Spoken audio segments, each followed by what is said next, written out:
All right, so we're going to be starting right away. Once again, I want to appreciate each and every one of us for gathering together today for this session hosted by Entrepreneurs Community from under the platform of the High Places Christian Center. We have amazing speakers here, and of course, we have our leader, our supervisor, our pastor, Pastor Tolutai. We're also connected here in this session. I want to welcome each and every one of us. And of course, we have our speakers already here, amazing speakers from the United States and Canada. We have Mr. Femi Folorunsho, we have Mr. Jurewicz, and we have Michael P. Callahan. Thank you so much for joining us tonight. We really appreciate your time, taking out the time, the sacrifice to come and pour out from your wealth of experiences, decades of experiences. We really do appreciate this opportunity. We don't take it for granted. And I'm sure that everyone here is ready to learn and take home a lot of insights from today's session. So right away, we're going to be going straight up into the session. And I'd like our speakers, beginning from Mr. Femi, please do us the honor of introducing yourself. Tell us about your story and just share with us who Femi Folorunsho is and what he's been doing throughout the years. Thank you so much. And again, I'm happy to be here and always happy to, like you say, share my experience and in that also learn from the experiences of others. So just a little bit about me. Born in Nigeria, raised in Nigeria, had my university education in Nigeria before deciding to move to the Middle East, to Europe, and now here in North America and Canada. So I don't know, it's a lot of story, but just to say a few is that the journey has been from the barest ground up until where I am right now. And I'm looking forward to kind of share with everybody those learnings and those experiences that has brought me to this point. Yeah, and currently right now I'm an IT consultant. I do a lot of consulting from implementations of different enterprise applications, and I also do real estate here in Canada as well. So as we go on, you will get to know more about me. Thank you. That's a lot of travels and also a lot of experiences as well. Of course, we can't wait to learn from you. And good to know that you're also from Nigeria. I saw the name, by the way, so I know that you actually have Nigerian roots. So glad to have you here, sir. Thank you so much. Mr. Michael, please, you have the floor, sir. Thank you, and thank you all for allowing me to be here, inviting me to be here. I'm honored by the opportunity. I was really excited when I heard about it, and again, I'm so grateful and thank you for that. But my name is Michael Callahan. I'm a lot of things. My journey has taken me through a lot of different incarnations. Currently, I'm a technology consultant. I'm an executive coach. I'm a small business owner, and understanding where I am. When I tell you where I came from, it'll make people think, wow, how did he get there? Because it was a long and winding road. But I've been doing this, I've been involved in technology for the last 25 years as a technology consultant and working with leaders and leadership teams, traveling, training in the United States and in Asia over a vast period of time. And I hope to share kind of the journey, or the journey that got me here. Because again, in the beginning, I was an unlikely success story. But because of having other people to help lift me up, that mentors, advisors, coaches that lifted me up, it helped me get here where I am today. And I hope to be able to pass some of that on to you, pay that forward to you, and give you some insights and encouragement to grow your careers and your great lives. So it's very little about me, but welcome. Thank you for welcoming me, and I'll hand the microphone back to Victor. Thank you so much, Jim. Appreciate you. You talk about how you came from very humble beginning, and I could relate to that because I went through your profile and I saw so many stories that you shared there about your humble beginnings and about how you've been able to grow from that point up to where you are. So of course, we'll be very happy to take a deep dive into some of those experiences so that we can all learn. I believe so many entrepreneurs are connected here, young entrepreneurs and people who are looking to also begin their journeys, and those who have started looking to scale, and those who are scaling looking to achieve groundbreaking results. So I believe that we're going to have a lot to learn today. So back to Mr. Femi. Mr. Femi, you talked about moving from the Middle East, and now you are settled in Canada. So tell us a bit about that journey. Why did you leave? to move to, what are some of the things you anticipated or you forecasted that encouraged you to leave and then get to where you are today? Thank you so much for that question. I think which is one of the things that I feel that it's important in our journey. And when I mean journey, not just career-wise, because at the end of the day, everything is all together. So your journey, career, health, family, everything comes together as one. It's very important to understand the end. So as a person, where do I want to be? Because a lot of people right now, you see them jump from one thing to the other. It's just because that clarity is not there. You don't know where you want to be, because once you don't know where you want to be, there is no basis of appraisal. There is nothing to check and balance and say, hey, am I in the right country? Am I in the right company? Am I in the right role? So for me as a person, just winding back to, as a young guy, finishing from the university with a second class upper in accounting, and I'm asking myself, what do I want to do with my life? And I couldn't find the answer to my question in Nigeria. So right from graduating, I said, okay, I'm going to travel outside of the country. That's what I want to do. And that journey led me to do a lot of manual labor work, which I don't want to go into the nitty-gritty of all those manual labor work. But I just knew that getting a job was not going to take me to where I want to be. So doing those manual labor work and getting the money to save up to travel was the building block to where I wanted to be. So I moved to the Middle East, I got a job there, and seeing the pattern of work of 7 days of work, there is no vacation, you have to work 2 years before you get 2 months of vacation, it didn't allow me to build again, right? So that goal in mind became my KPIs, right? That's what I'm using to analyze everywhere I am. That, okay, am I in the right place? Do I have the right structure to get where I want to be? I want to be an entrepreneur. I want to build companies. It's not going to happen working 7 days a week, 14 hours shift. So that led me to say, okay, I need to move. So where do I go? Now I have to look at my finances. I could only afford Estonia, which is a Northern Europe country, based on my resources. So again, moved to Europe, started living there, trying to figure things out, and got a job, got into tech. Again, I wanted to go further in my role. Language became a barrier, because in Europe, from one country to the other is another language and another language. So if you're going from Estonia to Sweden to France, you have to kind of learn that primary language. So that was also a barrier again. Then the question came, where can I go where language is not a barrier, and whatever dream I have, I can actually put my effort to it and see it grow. So I need an English-speaking country. So then I had to make a list of English-speaking countries and see which one do I stand a chance to go to based on my distinct, situation at that time. And that's what led me to coming to Canada.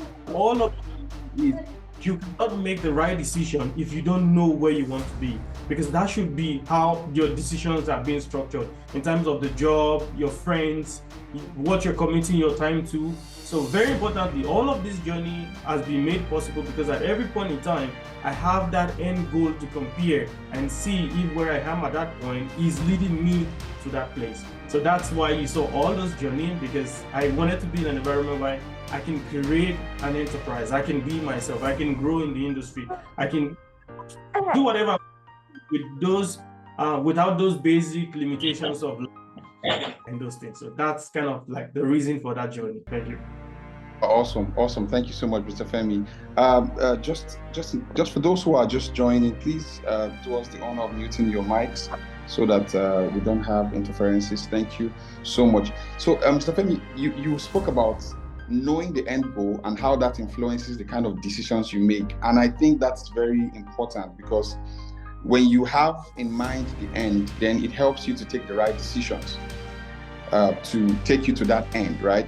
But the question now is, taking us further into what you just said, the question now is, how are you able to, everything goes with processes. So from one point you realize that you were working and then the number of hours weren't adding up because you couldn't keep up. You had to work overtime, and then you felt uncomfortable. So you have to move to the next phase, one process after the other. How, as entrepreneurs, we want to build something for ourselves. We want to try to set up something that we believe that we can run and be in charge of, or set up a system or structure around. But sometimes there's this battle between how do we move from one process to another, and how do we make sure that this particular state or this particular stage is the right place for us, and how can we now transition? So can you just share a bit of how you were able to go through that process in your head and then get to the next phase? I actually made like a little, I don't know if I should call it a strategy, but I made a little plan. So I I don't call it PowerPoint, a little expression with graphs. So I don't know if I can share. Yes, and you should be able to. Did you see the screen right now that looks like a PPT file? Yes. Okay. So, like I said, like everything is like there is no entrepreneur by accident, right? There has to be a plan. It is structured. It's not an accident. If you see entrepreneurs by accident, maybe at the end of the day, they probably will fall off at some point because that structure is not there. So I created this, this little movement. Everything starts by understanding that there is need to be better, and that is even the whole founding need of an entrepreneur. So, who is an entrepreneur? Somebody who wants to create something that solves a problem, right? It's not just anything. So you are creating something that would solve some people's problem. So there is a need. So fundamentally, as an individual, this has been the bedrock of my development. So just a little bit of background story. When I got to the university as an underlevel student, the first thing I was asking is, what can I do? And then for people who are not in Nigeria, we don't have that steady power supply. And in the school, it's always a challenge charging your laptops or your phone. So fundamentally, I saw that that's a need. And I bought a little power generator and created sockets and started charging for offering that services for students. So primarily in our life, in our career and in business, the very first thing is understanding the need to be better as a person, and also it needs to be better as an environment or company or nation.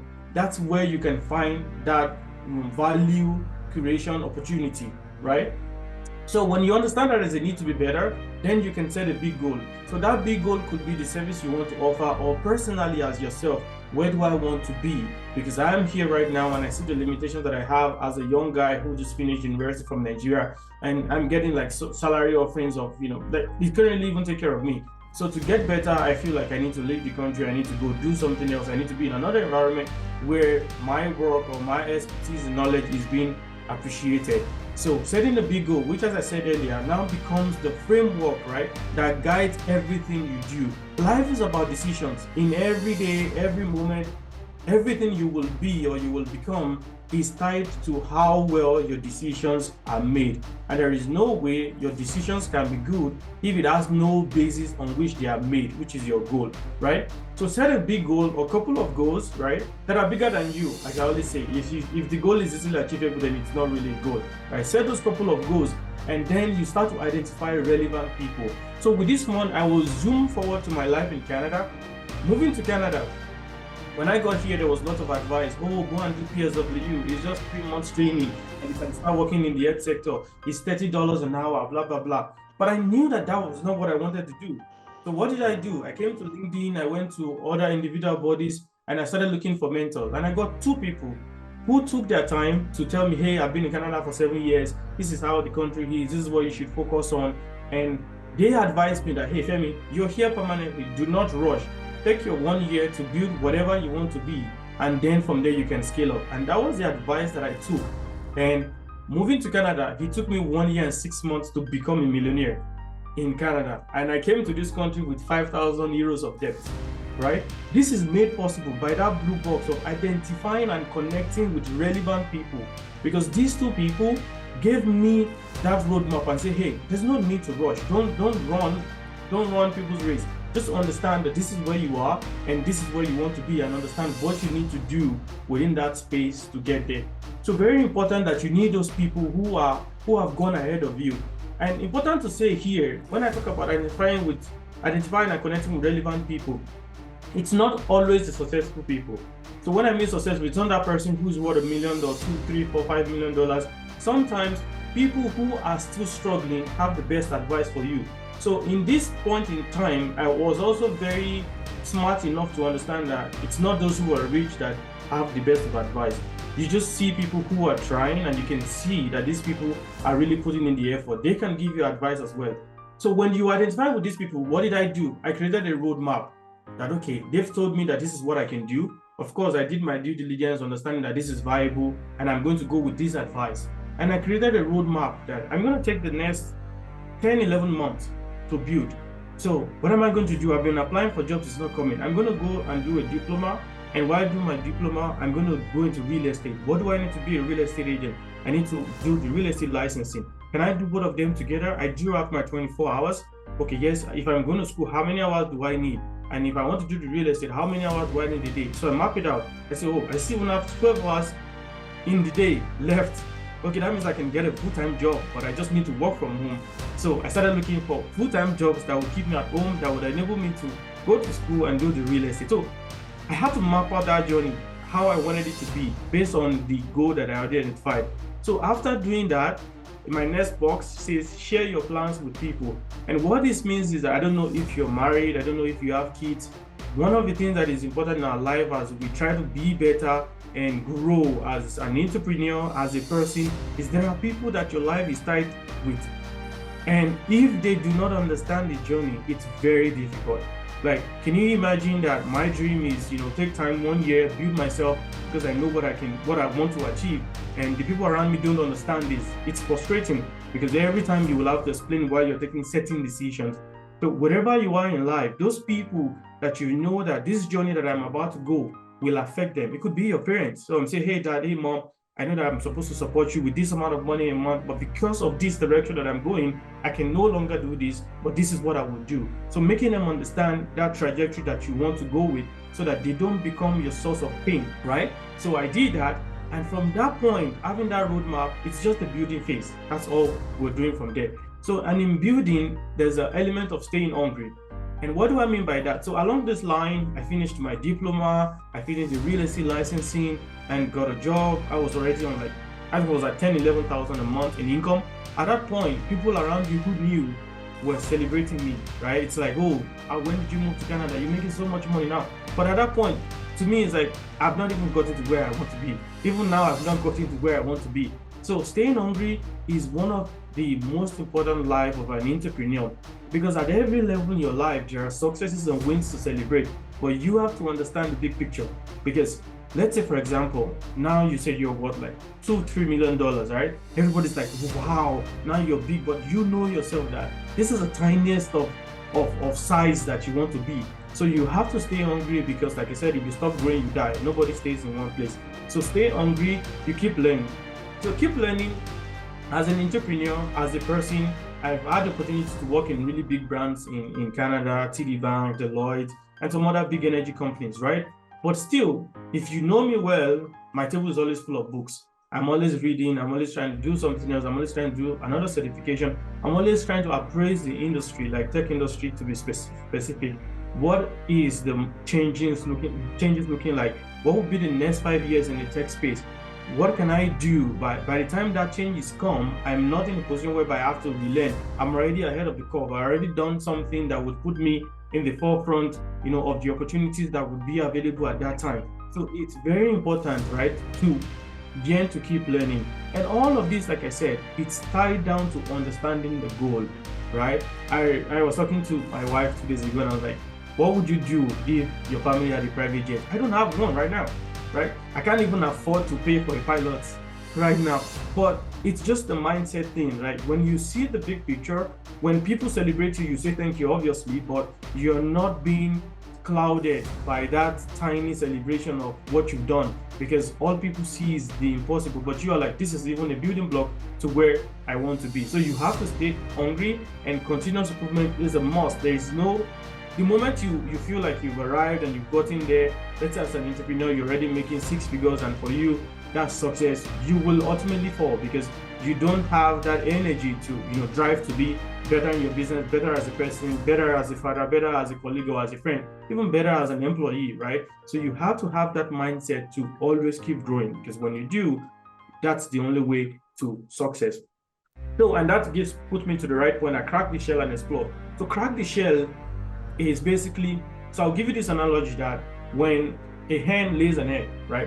And I'm talking about the natural way, not the one that goes into the incubator. When a hen lays an egg, the chick starts to develop gradually in the shell.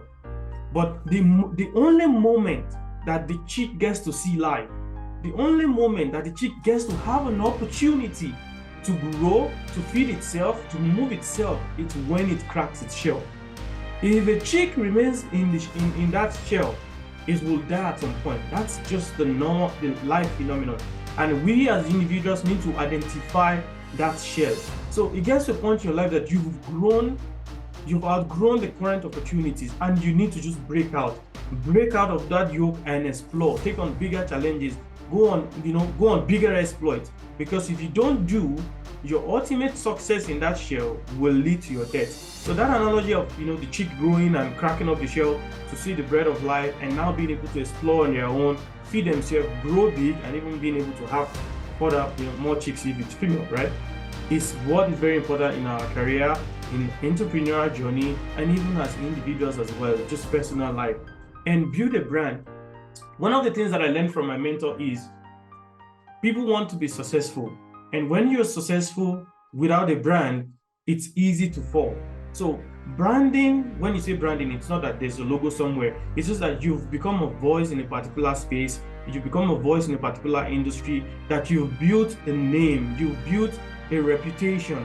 Because I can tell you for a fact that most of the companies today that you say, oh, it's worth $3 billion, it's worth $1 trillion, all those money are not in any bank account. A lot of it is attributed to the brand itself.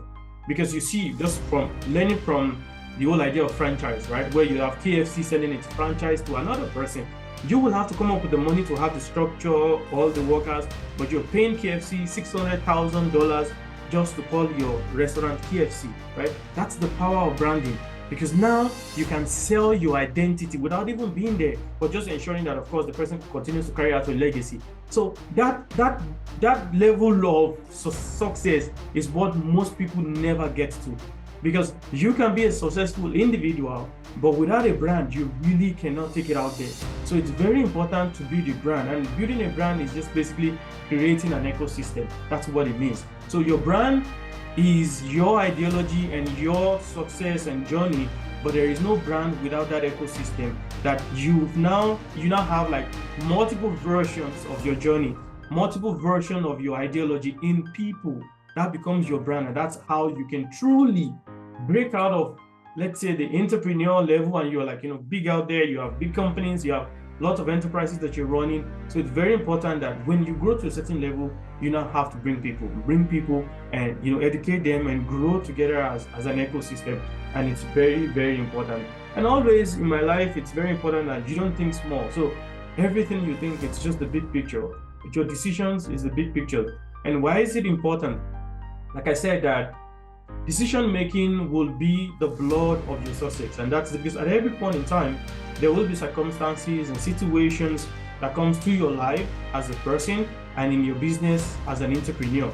So understanding where you want to be in the next 5-10 years becomes the bedrock of your decision making. And you're not looking at the immediate gain, right? Sometimes you see, a business started 2 months ago and now they went off the market, they had to liquidate.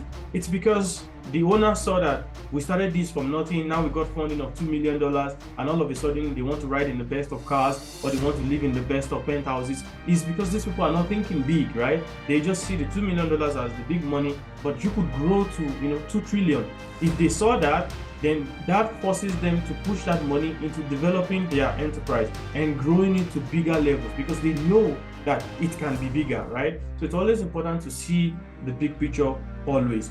And so that I don't bore you with too much story, my final word is that a goal scored is not a match won. What does this mean? For all of us who are into sports and football specifically, you know that there are times that the winning team, the score line at the end of the match is 5-4, 6-5, 3-2, 2-1. So what does it mean? It means that the team that lost actually scored a goal, but they still lost. So in life, in your personal journey, in your entrepreneurial journey, a goal scored is not a match won. So every achievement is a layer to you getting to where you want to be. And psychologically, that has to register in your head so that you do not get complacent and you do not lose the focus. And the last thing is achieve.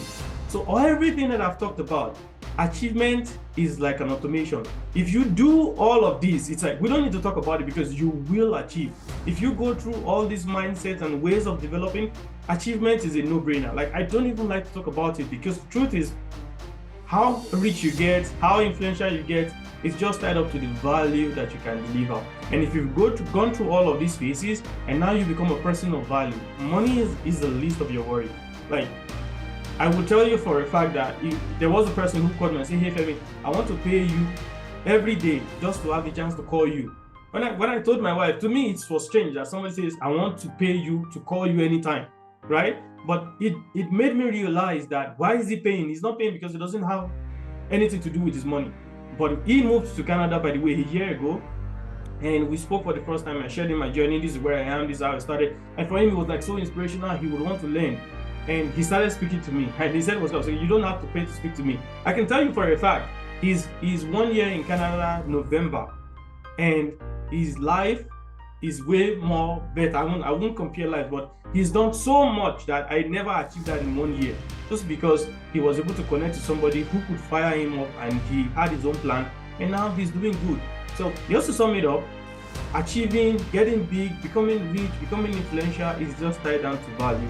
As long as you're a person of value and you continue to work on yourself and business to create value, achieving, becoming whatever you want to become is a no-brainer. So that's kind of a high-level summary of my journey, and I hope that it spurs you to understand that I was at the point when I got into university, I had one trouser and two shirts. It's not just me trying to hype things. That's exactly who I was.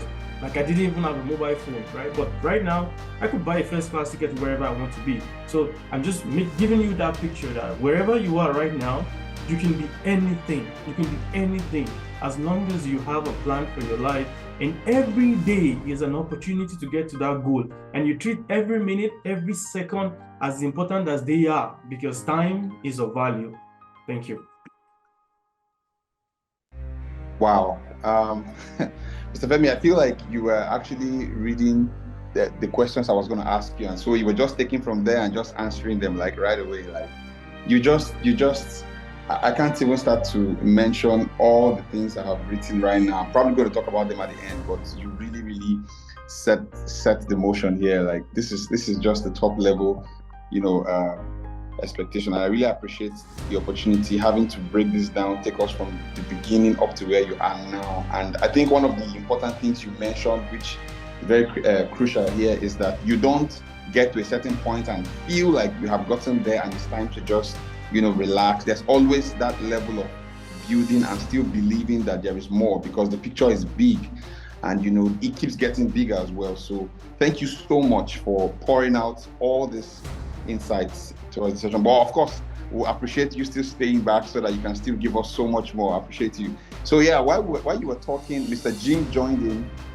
from America as well. So Mr. Jim, please, you have the floor. Let's get to know you. Let's get to hear from you. Of course, everyone is waiting to hear from you, sir. So Mr. Jim, you have the floor, sir. Well, thank you very much. My name is Jim Jurewicz, and I'm located in Minnesota in the USA. And Minnesota is on the central part of America, on the border of Canada. And for the landmark people, it's where the Mississippi River begins. The state of Minnesota has so many lakes that the lakes feed the Mississippi River. And as you probably all know, Mississippi River is the longest river in the world. So, consequently, the rivers have been used for transportation. And so what grew out of Minnesota historically was both agriculture and lumber. So you would ship lumber by just putting it in the water and moving the lumber to the mills. So we're a very green state. We're very committed to the environment. And it happens to be a location where the corporate communities are very, very strong here. So we have the large Fortune 500 companies. So the largest privately held company in the world is known as Cargill, which is an agriculture company that's in 160 countries. And so they're a $300 billion company. And in the healthcare space, we're the headquarters of a company called the United Health Group, which is the approval insurance company that says what gets paid and what doesn't get paid in the healthcare industry. And healthcare is I don't know, a $4 or $5 trillion industry. And so Minnesota is known for healthcare. And because there's so many big corporations here, the state, the governing fathers wanted to make sure that all of the corporate families were happy. So they did a good job of building education and building the arts. So there's a lot of theater and arts and music, and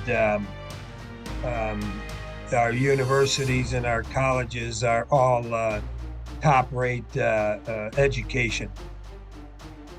And so the people in Minnesota are very ambitious about trying new things. So when computers were born, the per capita of computers in homes in Minnesota were very high. And that being translated into the consumer products industry, for those in Africa that don't know, retailing, lately we all know Amazon, but some know Walmart, some don't. But in America, the most consumer-friendly retailers are known as Best Buy and Target.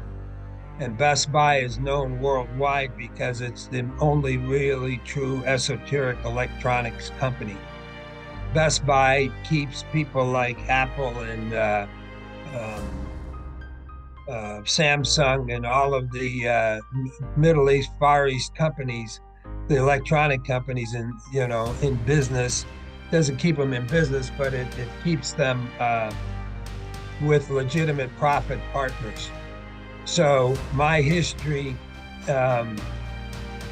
is when I got out of college, I came to Minnesota to be a part of the retail ecosystem, which is part of the consumer products world. And in my era, I go back a few years, and at the time that I was developing the retail world, Sharp Electronics was just coming to America from Japan, and I got to pioneer new technologies like calculators and fax machines and VCRs and microwave ovens because I represented Sharp Electronics. It was also at a time when the video game business was being born, and I represented Atari, and the first video game was known as Pong, which was just a beep on the screen. And so pioneering new products has all been a big part of my career development. So when voicemail and the internet was born, and when Apple introduced the iPod, I saw the opportunity that remote e-commerce was going to be a big part of the world. And I partnered up with a German fellow who had the same vision I had, and that was that the day was coming when everybody would have their own TV channel, just like they have their own website. And so we created Internet Protocol Television. And in today, now 90% of all communication is being done in video. And then just like we're the recipients of these virtual calls, the pandemic has also given us a gift of being able to do business globally because we now do business virtually. We don't have to travel to where we want to go or be. And so we get to expand our frontiers. And so with that, I am a serial entrepreneur with lots of connections. And most people that create something don't know why they created it, don't know who's going to buy it, and they don't know how to sell it to their primary customer. So I'm a strategy consultant that will help people find the right customer and their go-to-market strategy. And with that, I have come to Africa virtually through a friend of mine who is the communications director of the largest bank in East Africa. and that bank is known as Equity Bank. It's a $16 billion enterprise, and they grew by supporting small SMEs in Africa, and they have 19 million SMEs that do business with them. Equity is putting $6 billion into the reformation of Africa to build 100 million SMEs. So all of these SMEs that may not have college education, all are doing business because in Africa, things are unique, and that you do your business through mobile phones and not necessarily through banks. And consequently, your technology and your acceptance and affection for new technologies like Web3 and blockchain is more ambitious and aggressive than it is in the United States. And Africa having an average age of 19 years old, all of the young people see the opportunity to embrace technology as being their college degree. And you have shortcomings in Africa like healthcare, and the pandemic has introduced things like telehealth. And so I'm out there trying to create telehealth distribution in all of Africa. My methodology of doing it is to create an online distance learning company. I have an online distance learning company in New York City that works with all of the Ivy League colleges. That doesn't exist in Africa. So what I'm creating is an online distance learning platform for each of the 54 African countries, and using African talent, resources, and content to create the rollout of that business. I found a woman in Kenya who has a network of women that are ambitious. She's got 3 million women in her network. I found a network in Nigeria of African young entrepreneurs where there's 1 million members that are all enthusiastic about learning and all open-minded to be trained and learn how to run businesses. So I'm here as a serial entrepreneur with virtual outreach to support and help all of the African entrepreneurs and to help them grow their revenues, and with a outreach to the global market to help them get distribution in the global market. I also want to identify for the audience who don't know the concept of diaspora. Africa is the second largest diaspora network, meaning people that leave Africa like Femi and go to another country and then send money back to Africa. So there's 149 million diasporas around the world from Africa, and they send back to Africa $80 billion a year. And of that $80 billion, 40% of it is spent on healthcare. And as the Africans know, the money doesn't always get to the intended party, so the African diaspora will send more money. So the fintech world in Africa is growing so that payment systems can work without necessarily going through banks or going through terrorists that intercept money. This is all enthusiasm for me because, again, I embrace the passion that young African people have, which I believe is better passion than exists with the young people in the United States. And Africa, to me, seems to not have any biases. In America, you know, you have to go through these demographics like baby boomers and XGs and millennials and Gen Zs, and they, you know, we've got a divided country because some people want to be accepting, some don't. And then, of course, underserved communities are things that I serve, and I support women's rights to be equal to men. And in the investment world, only 1% of the investments go to women businesses. So my efforts to serve women businesses is equal to my passion to serve African entrepreneurs and African businesses. So I think that's enough of a broad frontier. That's who I am, and that's what I'm doing. Wow. Wow. Thank you so much, Jim. You really gave us a very broad expose about what you're doing and where you're from and, your journey so far, and really appreciate that. It's great to know that you and Femi actually are kind of neighbors, right? You are the border of Canada, so kind of neighbors. So yeah, back to, once again, thank you so much for joining us. It's a privilege to have you here, sir. We're so honored to have you. Back to Mr. Michael. Mr. Michael, just like Mr. Femi spoke, when he was speaking, he talked about his humble beginnings, how he started from the bottom. And then you also spoke about your humble beginnings as well, and how that inspired you to get to where you are today. So I'd like you to just take us through that journey, the humble beginnings and the step to get to where you are, because I believe that a lot of entrepreneurs are here and they want to really learn and take something from that. So Mr. Michael, please, you have the stage. I did not take myself on mute. I win the prize. So thank you, Victor.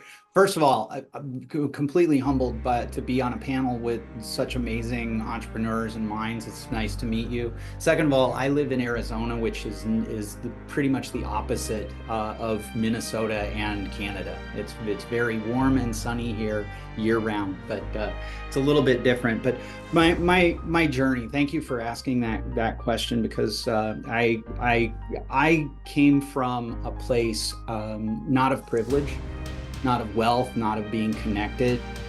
And I was very angry. I was very angry as a young man. I got connected with the wrong people. I did the wrong things.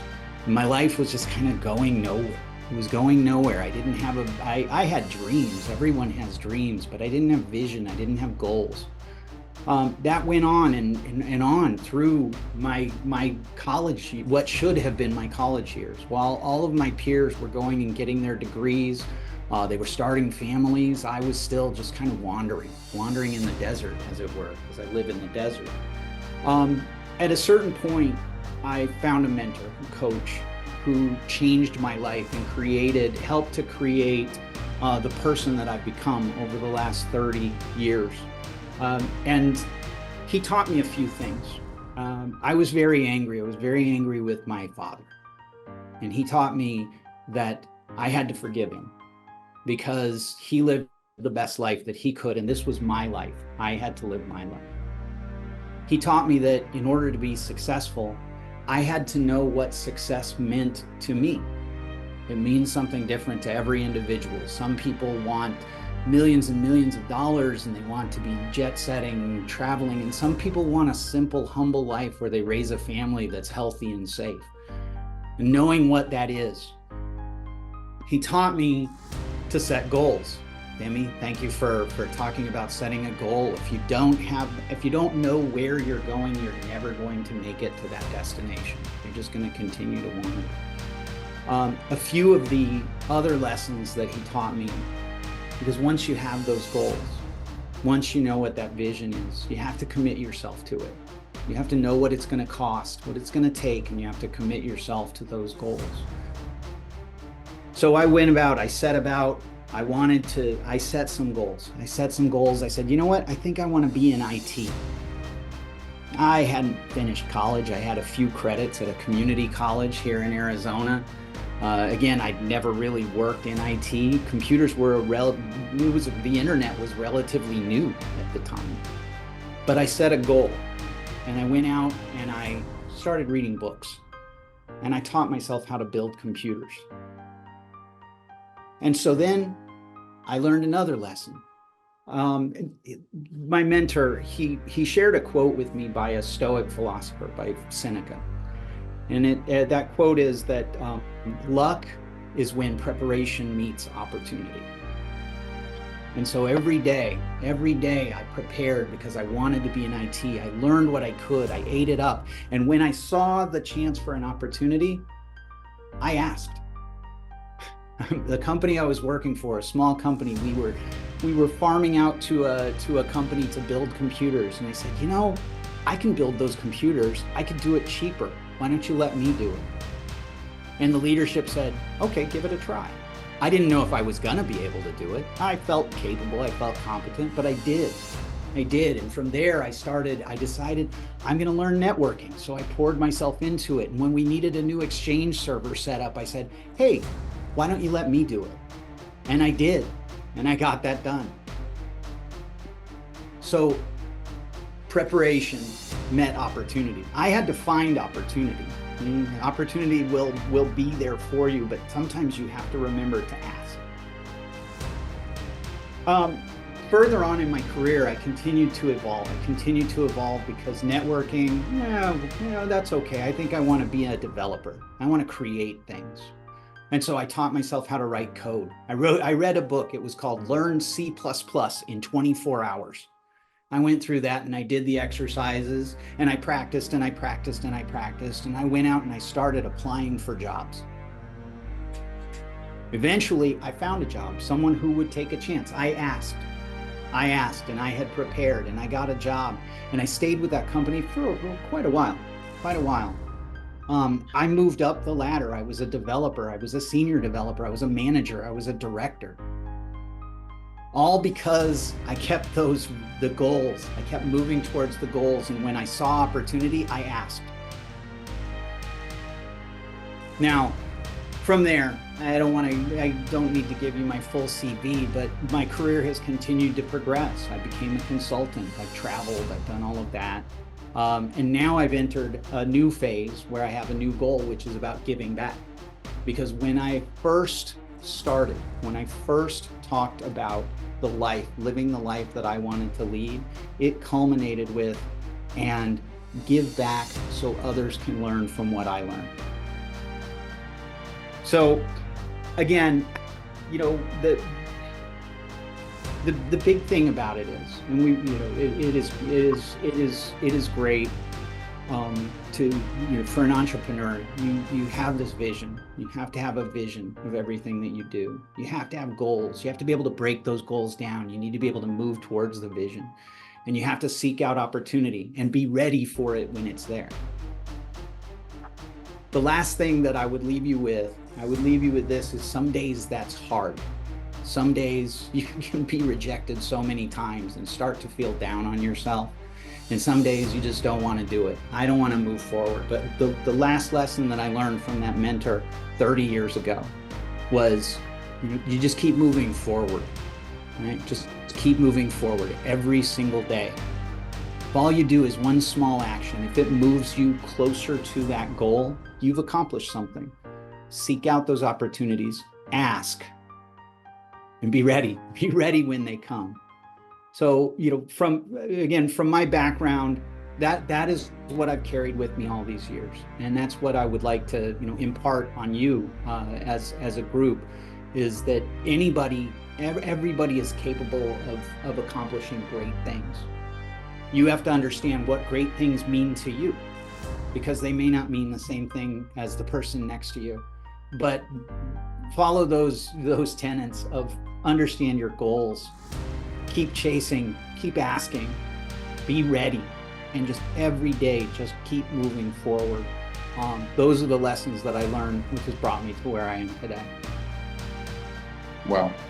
Thank you so much, Michael. This is very inspiring, and I appreciate you for taking time to share these things.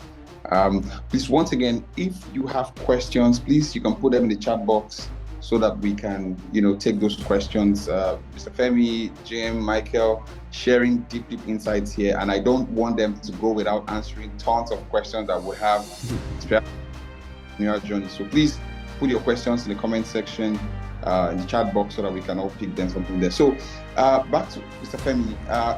Whilst Michael was talking, he mentioned something that you also mentioned when you were talking: mentorship. As young entrepreneurs, as people wanting to set up something for themselves, how crucial is mentorship, and how do we approach the idea of mentorship, and how does it play a key role in helping us advance? Thank you so much, for that question. I would like to take a very unconventional way to answer it, and that's because in the course of my career journey and trying to assist people, there's some fundamental that we need to understand about mentorship. There is nobody in the world who likes a parasite. So we need to understand that. That is very key. So a lot of people see mentors, oh, I'm just going to run to that guy and lay all of my problems to him, and hopefully he can tell me how to solve it, right? So there's two things. One thing is having a mentor. Another thing is the mentor having you as a mentee. So you can have a mentor, but he doesn't see you as a mentee. So what is my approach, or what has been my approach, is whatever you do, always come to the table with value. Whatever you do, always come to the table with value, because more often than not, your mentor is in a bigger place, relating with bigger people, bigger tasks, bigger commitment, right? So what is the point of interest for them to, give to you what will take you up, right? So nobody likes a parasitic, relationship. So always, primarily, the very first thing is, personally yourself, you have to be a person of value. So I'll give you an example. When I moved to Canada, I met a lady who works in the bank, and she was teaching all, understanding the different kinds of bank account, retirement benefits, and all of those things, right? So I collected a number and called her and said, hey, ma, I just got to Canada and I would like to speak to you. I know you've been here for 20-something years. It would be nice to, learn from you, right? So, and I also see that, you create all this content. I actually do video editing. She said, oh, wow, you do video editing? I said, yeah, so I see your videos on Instagram. I can actually edit it and put all of the subtitles and everything. And said, oh, wow. And then we fixed an appointment, right? The relationship from there has been awesome. I've had to even be the one who facilitated the entire session of one of our, almost like about 2,000 attendees. I recorded the session and made the video, right?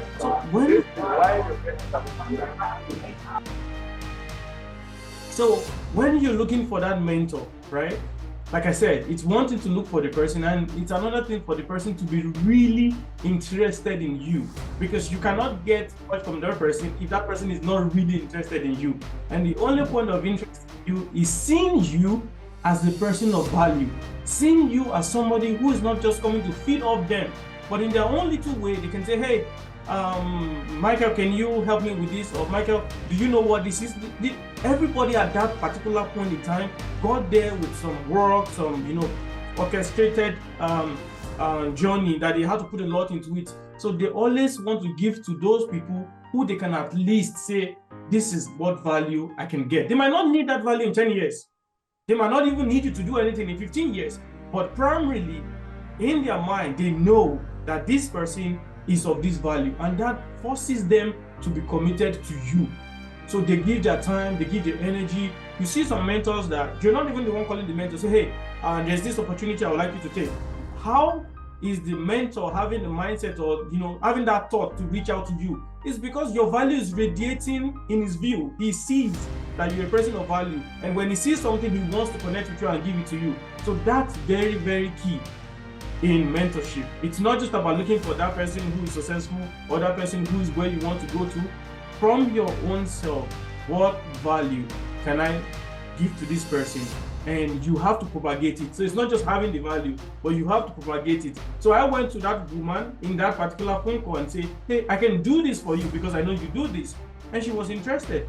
And she's been a very big contribution to my success here in Canada. So that's what the unconventional explanation that I have to mentorship, which a lot of people don't understand. And it's very, very important. Yeah, great. Thank you so much, Femi. It's also, while you were talking, it just occurred to me that, people love to associate with the shiny object, but then when you're coming for that, you have to bring something to the table. Very, very important. Thank you so much. And I know, Michael, you have something to say, but let's just go to Jim. Okay. Let's just go to Jim, and then maybe we'll come back to Michael. Yeah, because I know that you were nodding your head, and I saw that you probably want to add something.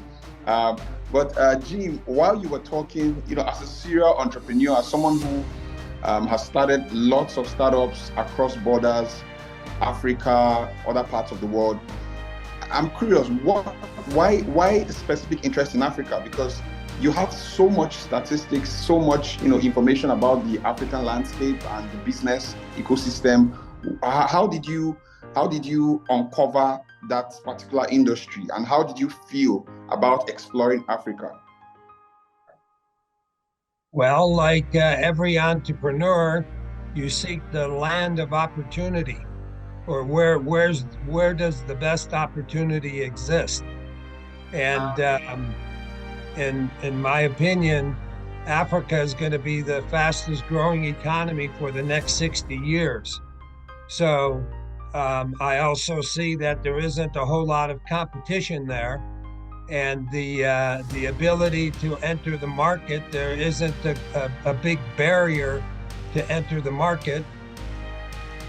And then, of course, it's the size of the population.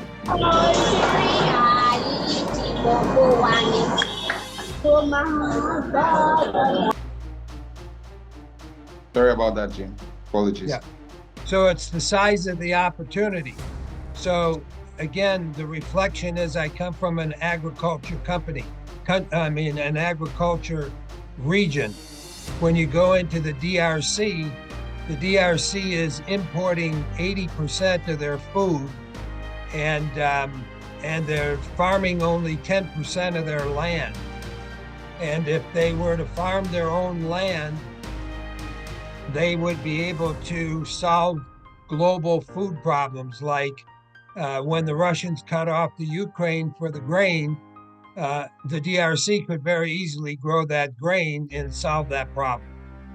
So I see solutions to many problems, and the labor force and the workforce, there's just inspiration everywhere.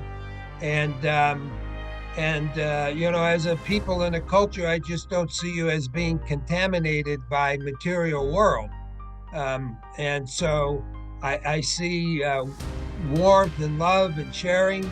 And, so my inspiration is really about recognizing that it's low-hanging fruit to go to Africa and do business. Amazing. When we look at we Africans, we kind of, in a way, we feel like there's more opportunity, or there are more opportunities over there across the Atlantic, and then it's interesting to see that you have an impression that we have a lot of opportunities here that, some of us don't see, and I believe that after this session, we'll start to dive deeper into exploring opportunities here where we are, because we some of us often don't. We want to go out there, get the education, get the exposure, and then come back home to Africa and build, because here in Africa, lots of opportunities, but then we want to first of all go and get the exposure, and that's some of the ironic views that we have. But then, of course, listening to you, opening our minds to how big an opportunity Africa is, we're definitely going to go back to our homework and, of course, start to... The opportunity, when you say opportunity, what America has is money. And I'm not sure that America has as much opportunity as Africa has, because it's hard to compete with money when you're navigating a new business. You can get snubbed, you can get mistreated because you're a minority or you're an underserved person, and a person without an education. And in Africa, you can succeed with no money and with no education, because you have the passion to go out and define your market. Amazing. Thank you so much for that. Appreciate you. Thank you so much, Michael. Please, I'd like you to just share still along the paths of humble beginnings. I'm sure you would have tried to set up some things for yourself, business, and as an entrepreneur, and you faced some setbacks. How did you handle them? Can you give us a specific example how you handled a setback along your journey to where you are today, sir? Setbacks along the journey. I became an entrepreneur because of a setback. I went into business for myself because of a setback. I had advanced my career, I'd moved through my career, and one day I woke up and found out that Accenture no longer required my services. So at the time, I didn't know what I was going to do, how I was going to move forward. I had known being a consultant for many, many years, and it was just waking up one day knowing that dream had dashed. What I did was, it goes back to what I was saying before. I knew what my value was, and I knew that I had that value to give. And so I decided at that point that the best path for me was to be independent, no longer to work for another company, to be able to take what I had learned and be able to use that in a way that could actually serve the clients better. I was able to put together an offer. I was able to brand myself, work on rebranding myself, getting out there, really making the right connections. And I did exactly what I said before. I set a goal. I broke it down. And every day I worked at achieving that goal. And the way that I got out of that and got into being a business owner, and now 6 years later, I would consider a success because the business is still here. Most businesses don't do that. 6 years later, and I'm still in business, is because of still following those same lessons that I learned as a young man, just seeing them from the eye of a much wiser, older man through that experience. So I use those. I come back to that. Set goals, constantly moving forward. Always making sure that not only you know who you are and what you have to offer, but you're letting the world know who you are and what you have to offer, and being prepared so that when the opportunity presents itself, you're ready, you're there, you can deliver. So that was 6 years ago when I formed this company, and it was dark days. It was really dark days, and there are times, as I said before, the frustration. What do I do? Well, I just take another step forward, and I just keep taking steps forward. Oh, amazing. I mean, I was just trying to take down the point you made, which was knowing who you are and what you can offer, and going beyond that to letting the world know, which is very, very important. Thank you so much, Michael. Femi, back to you. And let's take it from the part where you grew from being an employee to, I like to say, an employer of labor and an investor as well, real estate and so many other ventures that you're running currently. So as young entrepreneurs, we are of the opinion, or we believe that beyond being employed, we need to also explore other areas where we can actually own our own businesses or partner to own our own businesses. So why is it important for people to move from being an employee to a business owner or an owner of businesses? So again, I like to always have stories around my explanation, so it makes it interesting. So look at it this way, that you visited your friend who has a big orange tree in his house, right? And you're going to be there for 1 week. So the question is, how many orange can you drink in 1 week? And how many would you be able to take with you when you leave? Right? That's the question. So there's a cap. But when you own the house and you own the tree, as long as you leave, you keep enjoying the benefits. So that's what entrepreneur offers you, right? You get to scale up, scale down, put more effort as you wish and as you deem fit. So employee is employee, no matter how fantastic you are. If the financial crunches come and the company feels like you're one of the top earners and you need to let go, they will let you go. At the end of the day, the power to remain is not in your. And as a person, sorry. Of course, none of us are going to be CEOs. So none of us are going to be CEOs of the big companies that are worth billions of dollars and stuff. But in every way, we should try to create something that is in our control, right? So whether investing in real estate or starting up a business, it just gives you the opportunity to put extreme, like even the energy you don't have, you put it into it and you can grow it massively. So basically it's just giving you that opportunity that you have something that you control and you can decide how it goes. That's what it gives to you. because at the end of the day, an employee is an employee. If you don't own the company, you are as good as gone the next day. That's the truth, and it's the reality. And if you work in tech, you probably understand that that's the big reality. I think you saw with the ChatGPT, CEO. Why would you let such a person go? It's like this person is the pillar of the company, but you saw all the drama from the board. That's just what it is. But if you build your own enterprise and you create your own business, you have the power to make it whatever it is. The decision to scale it, to involve it, it's all in your hands, right? So that's what it gives to you. What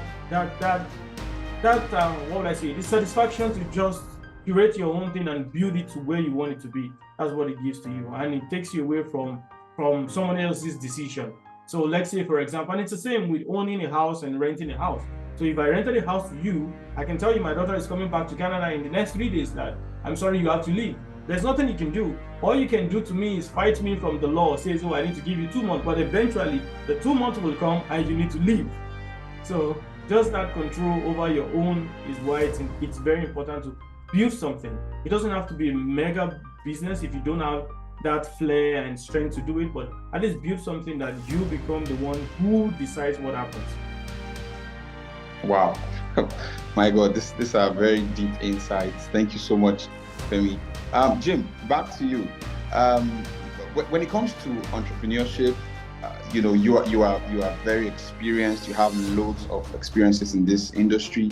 I believe that every business or every venture starts from having an idea, and then you move from having that idea to building processes that can bring that idea to life, and then of course profitability. So how do you turn an idea to a profitable venture? How do you do that as someone who has gone through different industries across borders? Well, if there's a coaching moment here, I can recommend, if you don't know about the lean startup, you should get to know what it is, which is a book that has identified what's known as a business model canvas. And the business model canvas has 13 questions on it. And one of the questions, which is impressive, is what is your unfair competitive advantage over your competition? And in the old days when people were taking their ideas, they would say, I got this idea, I'm going to make this product, I know it'll sell, and I know everybody wants it. Well, you put your money up, you go manufacture the product, you import it from China, you bring it to the retail store, you put it on the retail store shelf, and the consumer says, I don't want that product, and the product fails. And so the new way of thinking is, before you make the product, go out to the street, get out of your office, go out to the street, and share with people on the street your idea, and see if they like the idea, and see if they really like the idea, if they would be willing to buy it if you made it. And that is probably the most cleansing part of it, because if you go to your friends, they'll say, oh yeah, I'll support you, that'll sell, blah, blah. But go to a total stranger. And when you go to a total stranger and you say, would you buy this if it existed? And if they say no, or if they say yes, but then they say, I wouldn't buy it. I need it, but I wouldn't buy it. There's a screening process there, and you can do all of that screening before you waste your money or go to investors, asking them to invest in your idea, because the idea is not what makes you successful. Candidly, it's money that makes you successful, because you have to have the money to market the product. If you don't have the money to put it on TV or on social media to create consumer demand, to put it into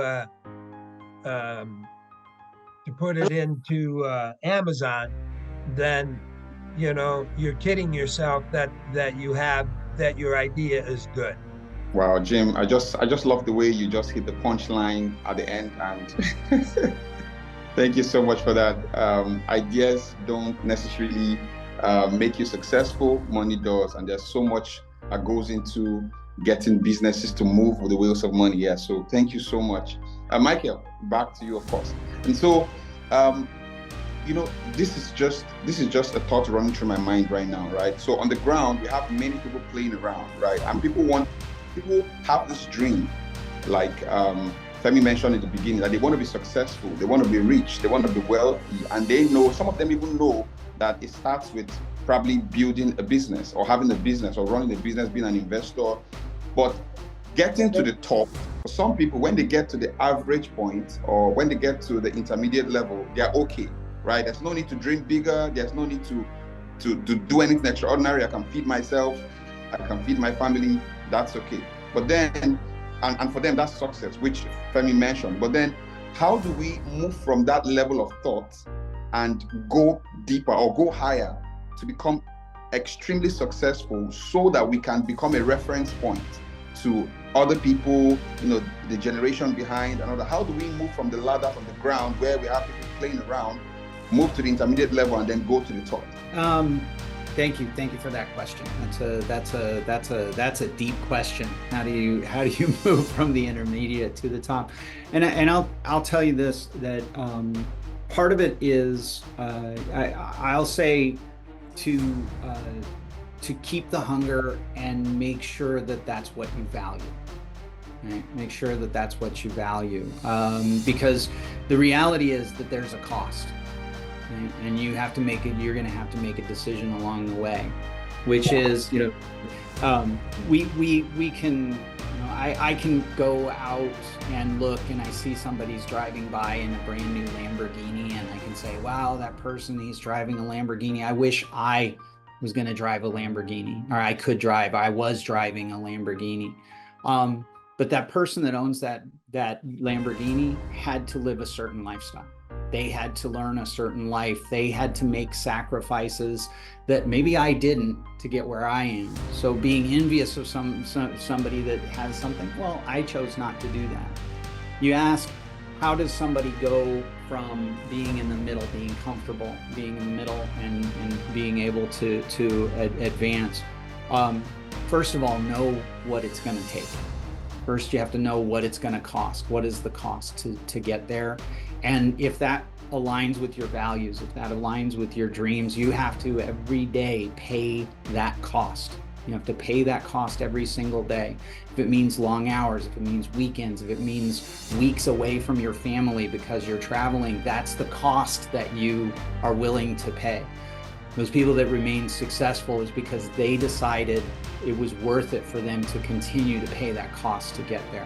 A lot of people don't, because they say, you know what, that's just too much for me. That doesn't align with my values. So just to be brief, know your values, know what it costs, and commit to paying that cost every single day.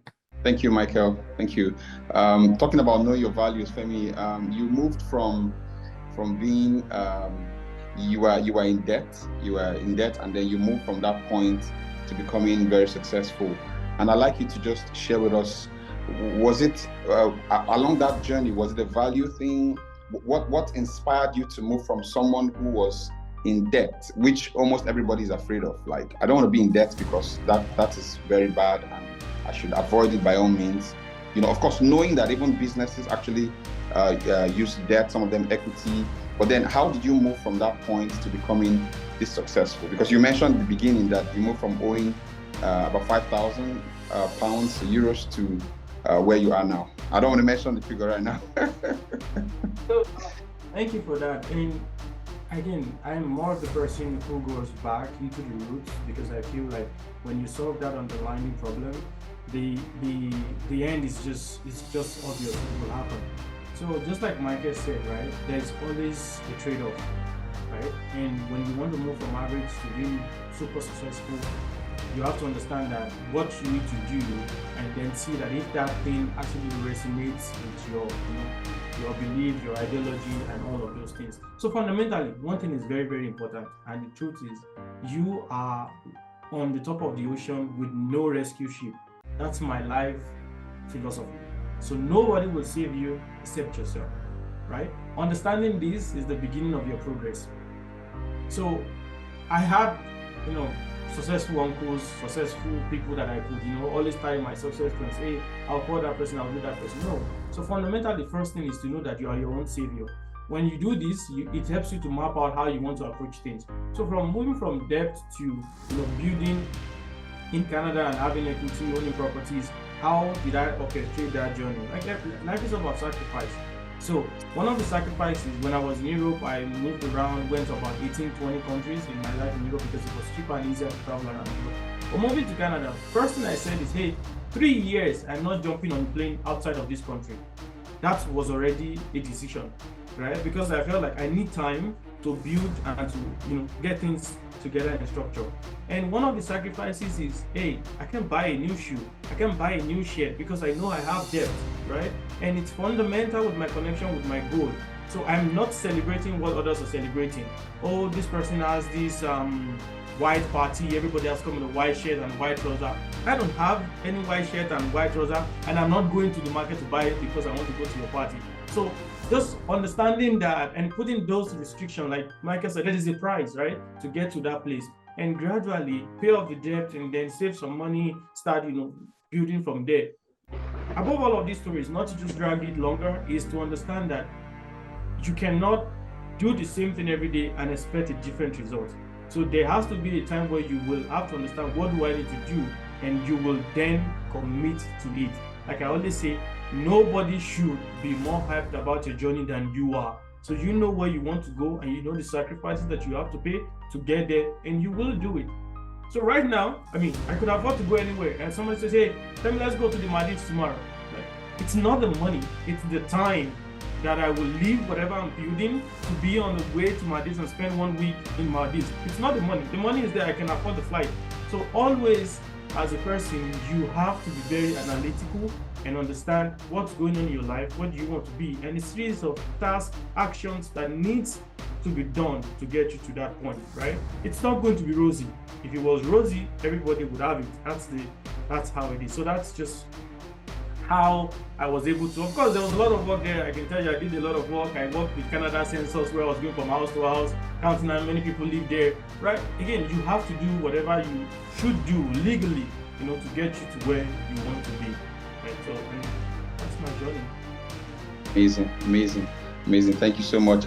Jim, Michael was speaking prior to Femi, and he mentioned about how important money is to the lifeblood of the business. Money is the lifeblood of the business. Money is what pushes people to, go beyond just ideas.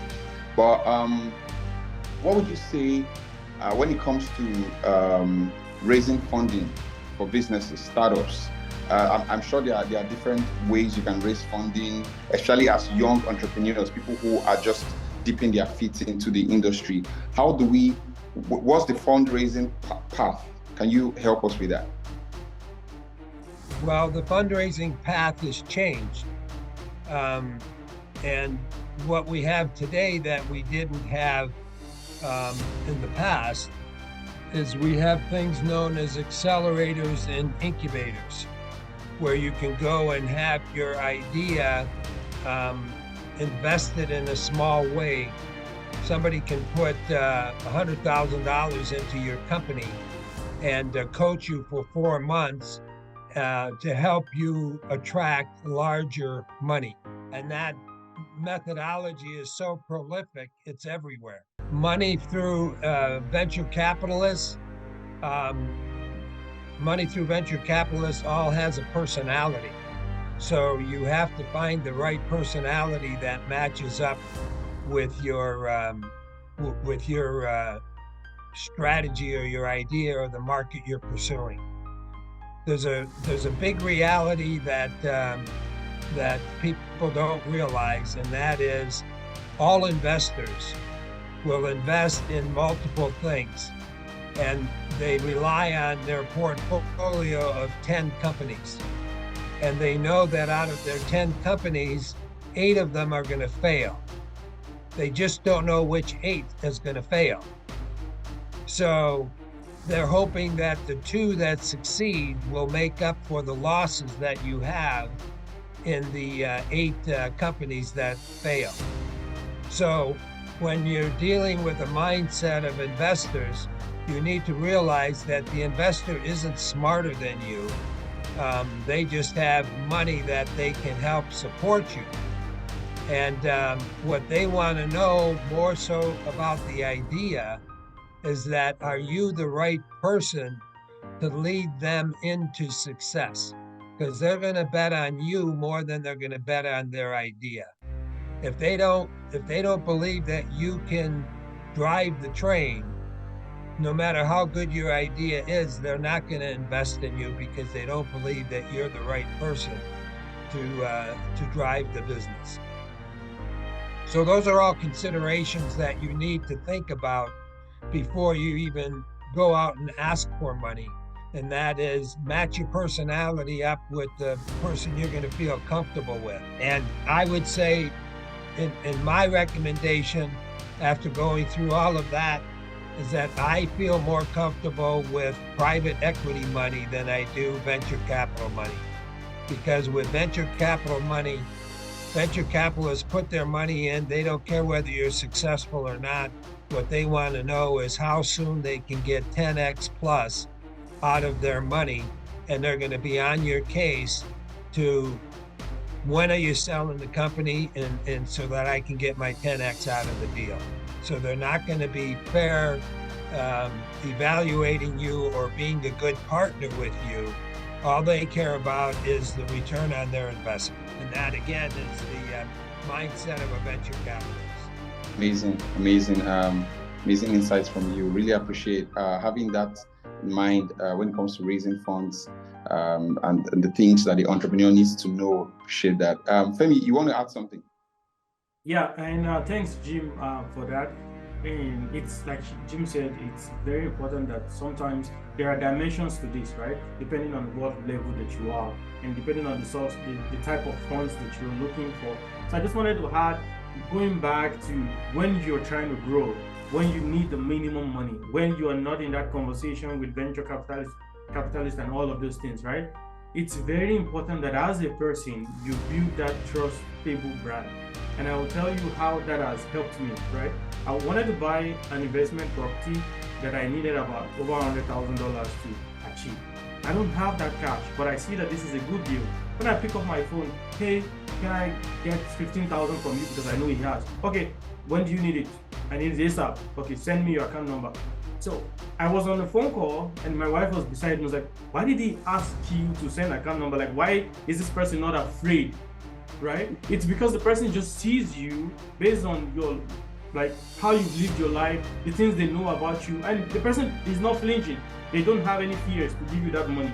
So it's very important that as you try to grow, you have to build a trustable brand, because that's the only way people come with resources to you. Like, if I know you as a person who shares videos in the club, popping champagne, you might not be a bad person, but I just, have that reservation that, can I give you this money? So it's very important, and that's why I said in the beginning that your personal life, your health, your career, they are all one place. And you have to understand how a series of your life actions affects opportunities that comes to you, right? So if you build a trustable brand and trustable personnel, it's easier to connect with people who can help you. With that particular investment, I raised over $30,000 just from friends. And immediately I finished the investment, I took out a loan from the bank and paid everybody off. Like, this is your money now. But guess what? My investment is standing there, right? Right now I have an investment. But imagine that they saw me as a person who they couldn't give money. I wouldn't have been able to do it. So it's very important that when you're starting, you're not talking about the $1 million investment. You need 10,000, 5,000 to build an app or to scale up quickly. You need those around you. And if they do not believe in you, they can't help you. That's just the truth. So understand how your daily life affects the opportunities that is available to you. There's another element that's important to understand, and that is every investor, when they make the investment, they are making the investment knowing that they can afford to lose the money, because there's a better chance of you losing your money than there is of making money. So if you're investing and don't believe that you can afford to lose the money, you should not invest, because the probability of you losing your money is greater than the probability of you making money.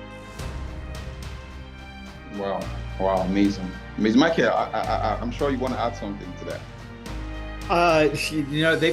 They've covered quite a bit of it, actually. I come from a little bit of a different place. I'm a bootstrapper. Right? I'm a bootstrapper, and so yes, I have banks, I've got lines of credit, I've got things that I've maintained a really good credit rating, but I keep my costs really low. I keep my overhead really low, and I try and grow as incrementally and organically as I can. So when it comes to, primarily because I know that when you get investors, the company is no longer really yours, right? The possibility, if you have to ask for a substantial sum of money, now as Jim was saying earlier, they're going to in some cases, they're going to be bothering you every day because they're waiting, when are you going to sell and when am I going to get my money back? Now, at a certain point, when I need to scale, if I need to scale, I might need to change that approach. But I've always looked at it from a perspective of keep the costs and the overhead down and grow slowly and incrementally to get out to the world. My experience is deep in the finance side. No, of course, that was really very deep, and I appreciate that as well. I'm sure everyone here listening appreciates that as well. Being a bootstrapper and being someone who is also open to people bothering them every single day about their money. So I mean, it's okay. Of course, I still have a follow-up question for you, back a bit to the goal setting, and I just want you to share how do you set realistic yet ambitious goals for your startup, or as a bootstrapper, like you mentioned, for your startup, knowing that you have to achieve something, you have an aspiration. So how do you walk through that process? Like, you can just give us an example with a startup, like the place of setting goals, realistic goals, and achieving them along the path of starting up that business and setting it up. Setting realistic goals, realistic and aspirational goals. I think the way that I typically set goals is I imagine the moon. Right? I imagine how far I really want to go with this, and once I see that, and I put a date, because a goal without a date is just a wish. Right? It's just a wish, and I put a date on that, and I start to work backwards. In order to do that, I need to accomplish this, and I don't really put dates on those intermittent steps. But once I have that and I see that goal, each of those steps is something that I can validate that I've moved closer towards that goal. Some leading indicators that are gonna tell me I've moved closer to the goal. And as I look at that and I look at those intermediate goals, I start to see, maybe that goal, the overall goal, is too lofty. Maybe 1 year, I'm not going to be able to accomplish this because now I understand what I'm going to need to do to accomplish it. So now I can put an incremental marker. At 1 year, here is how I'm going to measure success at 1 year. That's the third thing that I do. So lay out the goal, dream big, take a reasonable approach at walking backwards at what it's going to take to achieve, and see how that fits with the timeline, and figure out along the way, how am I going to measure that this was successful and that I'm on the right track, right? Those measurable goals. Putting those together is, it's interesting that you asked, because I just finished with my 2024 business goals last week. So I did that very exercise last week. But again, one thing I will tell you about putting a date on a goal, sometimes we learn that the date that we put on that goal wasn't the right date. begin. The beautiful thing about it is move the date. Don't give up the dream, just move the date. Yeah, absolutely. And I love that statement you just made, because when we hear some of the things that we are listening to today, it starts to, for some people who probably are still trying to start up and trying to run, it sometimes feels like, okay, if I don't start to see that result in 6 months' time, then it means I'm a failure. And so I don't know. I mean, Femi, would you like to say something in that regard? Like, you know that feeling of feeling like a failure when you started something. I mean, I followed the process Femi wrote. He gave me 20-step process to becoming a millionaire in 5 years, and then a year down the line, I'm not even half of that. So how do I get there? So Femi, please. Oh, I think Michael hit a very important point about continuous appraisal, right? It's one thing to set a goal, and life is changing, right? Nobody knew COVID was going to come. So it's one thing that you have to realize is changes will happen, and you have to be dynamic, to adjust to those changes. So first of all, if you look at that angle of my home office, that's my goal, right? Wow. I write every time. So when I swing around, I see what I have to do. I see where I'm going at the end of this year. Next year is already written. I can see each time I swing my chair to look at my aquarium, I'm seeing the goal. So it's very important that it becomes your reflection every day. But as you go on in execution, of course, life will be life. So many things that you didn't plan will come into the frame, will reduce your progress.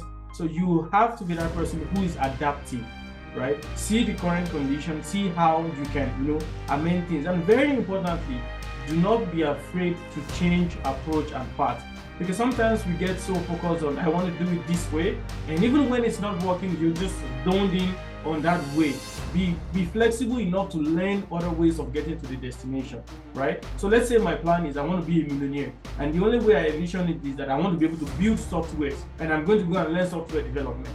But I got there and I found out that I'm not really that good, and I cannot build software that will make me a millionaire. I have to be flexible in seeing what other part of these field can I jump into that can really get me there. So do not be afraid to change path if you need be, but always constantly appraise where you are and see ways to continue to do things better. That's something that I can add. Yeah, absolutely. Thank you so much. And of course, those who are listening to us, amazing people gathered here. Please, if you have questions, you can put them in the chat box, or you can even unmute your mic after the question I'm going to ask Jim.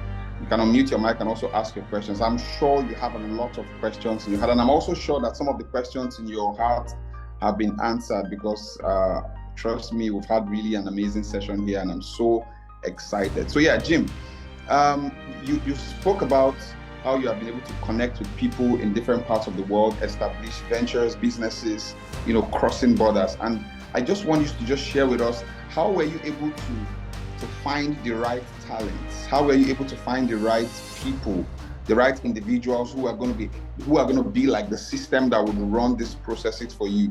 So how were you able to achieve that to get to this point? Find somebody that went to the same college I went to, I will talk and connect with them. If I find somebody in their profile who went to the same high school or college that I went to, I will initiate a conversation with them and say, hey, I know that you know Mike Jones, and he and I went to the same college. So I try to establish a common ground for creating a dialogue, and it may not necessarily be a business. But once you're the first one to talk, then you also know whether that person's willing to talk to you. And there's certainly a lot of times I've sent people messages and they just don't respond. Over 3 or 5 years, they just don't respond. And that just tells me that they're not paying attention to their own social media, or they're not engaged. They have somebody else engaged for them, which tells me that they're not available. So my ability to network and create trust is very good, because I'm willing to be the first one to talk. Excellent. Wow. Amazing. But a follow-up question to that: how did you become that kind of person? What motivated you to be that kind of person who reaches out, knowing that you are going to? Well, I'll tell you, I learned the secret in online dating. with online dating, you know, and again, I was a pioneer of voicemail. So voicemail existed before the internet existed, before email existed, I'm sorry. And in voicemail, you have 3 minutes to talk, and there's no two-way conversation. So with voicemail, you can eliminate 15 minutes of idle gossip or, you know, small talk. When you get on the phone with somebody and it's a two-way conversation, you're going to start talking about the weather. You're going to say, oh, how's your family? And all of that really is not important. What's important is getting to the business. So if you have a chance to say something uninterrupted, you know, it's like Twitter, you know, 140 characters. You don't need to waste all of that time. So in online dating, I was able to make relationships virtually because, you know, I was trained in voicemail that said, don't ask them the dumb questions like, how's the weather? Or, you know, where do you live and what kind of car do you drive? Those aren't relevant issues. What's relevant is, how do you feel about being romantic? How do you feel about being in telehealth? How do you feel about doing business in Africa? I can help you do business in Africa. Let me escort you into Africa because the frontier is wide open. If you want to increase your business, let me open up distribution for you in Africa. And I know all 54 countries, and they're all different. Wow. Wow. That's amazing. That's amazing. Yeah, please, Femi Folorunsho, I'm talking to the leader, one of the leaders in our community right now. Please, if you can just drop the links of our speakers in the chat box so that people can follow them, Twitter, Instagram, LinkedIn, because I mean, these are amazing connections and they are very friendly people and they are amazing. I mean, you want to connect to people like this. I'm already connected to the three of you, so kudos to myself. And so, thanks to Femi Folorunsho, my friend. Yeah, so thank you so much. So, Michael, I want you to take us through a bit of your bootstrapping. Of course, for those who don't understand, bootstrapping just means building a business yourself, you know, starting from the scratch, putting everything, you know, together and all that. So how has it been for you being a bootstrapper, not wanting once again to be bothered by a lot of people? How's it been for you? And as young entrepreneurs, I believe that we have to build the discipline of bootstrapping before we go out to seek opportunities for people to invest. Because if we can't manage it ourselves to a certain level, there's no point getting people's money and going into trouble. So how have you been able to manage bootstrapping as a strategy for building your businesses? The strategy is sometimes you have to do things that you may not want to. Sometimes, and not illegal things, not disreputable things, but sometimes the way that I've raised my business is I have skills that tertiarily relate to the work that I do. So I'll fulfill a contract. I'll sign a contract and do work that isn't necessarily what my company's vision is, right? But I know that's something that can bring cash inflow. An example right now, and where Femi met me in SAFe training, Scaled Agile training. I'm a Scaled Agile framework trainer and coach. I've been doing that for the last decade. I love training, don't get me wrong, but SAFe training isn't my passion. It's not what my company does. But I maintain that because I know that funds the work that I'm doing in individuals, growing individuals, coaching young leaders to become who they want to be. So on the one hand, I do work with the company that brings in revenue so that I can finance what my company really values. That's how I've approached it for all these years. Now, what that'll do is sometimes it slows you down.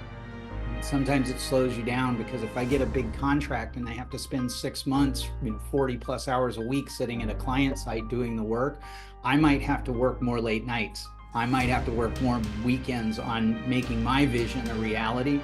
But as I said before, that's the price that I knew was there and the price that I committed to pay.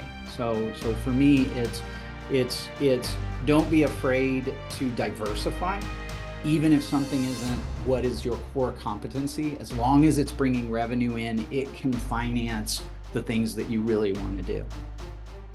Wow, excellent. I'm sure do we have any questions? I'll just give it a minute or two to take questions from anyone. Please, you can go ahead and unmute your mic and ask any questions at all. This is an amazing opportunity and I don't want anyone to miss out on it. And I know you can go on LinkedIn and go ask them there, but please ask your questions here. Let everyone learn together. So please don't be shy. Mike and ask questions. Right. Toby, do you want to go first, then Matthew will follow? Let Matthew go first. I'll come after Matthew. Matthew, if you're ready, please go ahead. Okay. Thank you. So good evening, everyone, and thank you for this wonderful insight. Can you hear me? Yes, go ahead. Yes, we can hear you. Hello, can you hear me? Okay, thank you for this opportunity. So so far so good. What Mr. James have said concerning Africa, it's really to me, I think I was ignorant, and my question is, you say something about you don't need money and education to succeed in Africa. It's, to me, I feel I need more clarity on that, because I'm still like confused. Because I know what Africa needs, but anyhow, I just need an insight of that. They don't need money and education to succeed in Africa. How and what are the methodology I've done and the framework I've used to actually make that possible. Thank you, sir. Femi, I need you to interpret that because it was breaking up. Okay, so if I hear him clearly, he's asking a question about the fact that you don't really need so much money to like probably run your ideas in Africa, and so then what do you actually need? You have an idea, but you don't have fund to run the idea, and so how do you go about that? The real answer is you need customers. You need somebody who will buy the product. And I'm in Michael's court in terms of bootstrapping. You just don't spend money you don't have. And but yet you still can go out there and create cash flow. In reality, your business is more important to create cash flow than it is to generate profit. And so as long as you can generate cash to pay the bills, then you don't need to make a profit. And so in this particular question, he's asking, how do you go conduct your business without raising money? And you do that by, selling your product or finding customers. Put more emphasis on finding customers who will buy your product. And in most cases, if it's a service, because even if you pre-sell your product, you can get, if you want to invent and make a product, you can go get an order for 10,000 pieces from somebody under the terms of letter of intent. I intend to buy that product. So you put it in writing and say, if you make it, I will buy it. And that letter of intent, you can go to a bank and the bank will say, based on that letter of intent, I will give you a loan because you have a customer. All right, Jim, if I may ask the question this way. So, we have tangible and intangible products. All right, so I have an idea about probably trying to build, let's say, a gateway payment for Africans. People want to send their money from wherever they are, want to Africa, do businesses and all of that. And then I have the idea, but I don't have the resources. Time of who is going to build the app, who is going to do project management and all of that. So what do you do in such cases?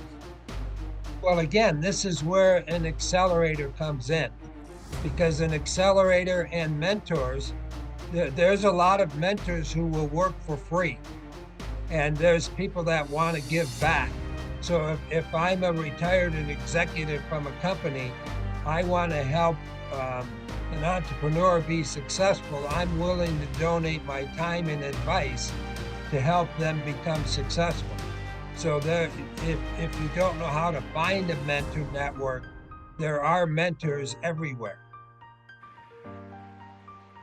Thank you. Michael would make a good mentor. Michael, do you want to say something to that? No, I think he. Other than I thank you for saying I would be a good mentor. I agree with everything that he said. You know, the ability to generate cash kind of goes with the bootstrapping concept, right? Sometimes you've got to have something sellable. You've got to have something that to get you started. And as you look for those that believe in you, I think one thing to think about as you're looking for that, and as you're trying to describe that, always keep in mind as you're talking to potential investors, as you're talking to potential customers, that to focus on what is the problem that you're trying to solve. You can connect with people as they connect on what is the problem that you are trying to solve. So and just add that, but Jim covered it very nicely. Thank you. Toby, do you want to go now? Yeah, sure. So good evening, everyone. So good evening from those in Nigeria and the West African region. So straight to my question. So recently I've been studying a concept, and there's a concept of the comfort zone, and I've been studying it because my plan is to uncover a lot of traditional ideologies, a lot of archaic ideologies around the concept of comfort zone. And that's because comfort zone is discussed majorly whenever growth, scaling, or upscaling is talked about. So this is my question. What is when it comes to growth and scaling, and that's especially like Michael said, having a goal and taking a little step every day towards the goal. And I think Femi also affirmed that. So what's the concept? What is the pros and the cons of a comfort zone as far as scaling and growth is concerned? How bad is comfort zone, and how good is comfort zone? The comfort zone concept. That's my question. I don't know if I'm clear. How good are comfort zones, and how bad are comfort zones in achieving your goals? Yes, something of that nature. Yes. I would say that I think that comfort zones can be very detrimental to achieving your goals. Right? I believe in measurable progress towards goals, which means always seeing what that next thing is. Now, you have to, when you get into comfort zones, when it comes to achieving your goals, you may have to go back and reflect. Have your values changed? Right? Is that really your goal? Because you're no longer committing to progressing. You're no longer committing to progressing. You've decided to kind of settle, and so they can be really harmful in that we feel as though we've moved to a place where it's okay. Right? It's okay. So you just have to check yourself in those situations and say, have I really moved myself to a place that's okay? Or do I have to rethink what my value? Do I have to rethink the goal?